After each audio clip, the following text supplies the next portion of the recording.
குழந்தைங்களுக்கு விற்கும் போது தலையிலையும் நெத்திலையும் நூலை சுருட்டி வச்சா விக்கல் நின்றுடுமா? அப்படியா? வாங்க செக் பண்ணிடுவோம். ஃபர்ஸ்ட் நம்ம எதனால விக்கல் வருதுன்னு பார்ப்போம். விக்கல் வரதுக்கு காரணம் டயஃப்ரமோட இன்வாலன்ட்ரி மசில் கன்ட்ராக்ஷன் தான். டயஃப்ரம் தான் நம்மளோட தொராசிக் கேவிட்டியும் அப்டாமையும் செப்பரேட் பண்ணுற ஒரே ஒரு ஆர்கன். இது இரிட்டேட் ஆகும்போது தான் நமக்கு விக்கலை கிரியேட் பண்ணுது. பெரியவங்களுக்கு யூஸ்வலாக ஒரு லார்ஜர் மீல் சாப்பிடும்போதோ இல்லை கார்பனேட் ட்ரிங்க்ஸ் குடிக்கும் போதோ அதர்வைஸ் அவங்க எக்ஸைட்மெண்ட் ஆகும்போது தான் விக்கல் வருது. ஆனால் பிறந்த குழந்தைங்களுக்கு எதனால் விக்கல் வருது?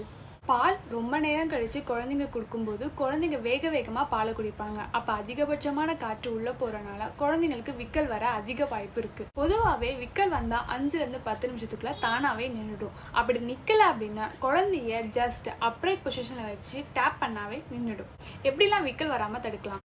யூஸ்வலாகவே குழந்தைக்கு பால் கொடுக்கும்போது கொஞ்சம் தூக்கி பிடிச்சா மாதிரி பால் கொடுக்குறது ரொம்ப நல்லது. பால்புடியில் பால் கொடுக்கும்போது அதிகமான காற்று உள்ளே போகிறனால கூட விக்கல் வரலாம். ஸோ காற்றை கம்மி பண்ணிவிட்டு பால் கொடுக்கலாம். நெக்ஸ்ட்டு குழந்தைங்களுக்கு ஹோம் ரெமெடி ட்ரை பண்ணக்கூடாது. ஹோம் ரெமெடி ட்ரை பண்ணுறதுனால குழந்தைங்களோட ஈசோஃபேகஸும் ஸ்டொமக்கும் ரொம்ப டிலைட்ஃபுல்லான விஷயம். ஸோ அது இரிட்டேட் ஆகிறதுக்கு அதிக வாய்ப்பு. ஃப்ரீக்வெண்ட்டாக விக்கல் நிற்கல அப்படின்னா கன்சர்ன் டாக்டரை நம்ம அணுகிறது ரொம்ப ரொம்ப நல்லது.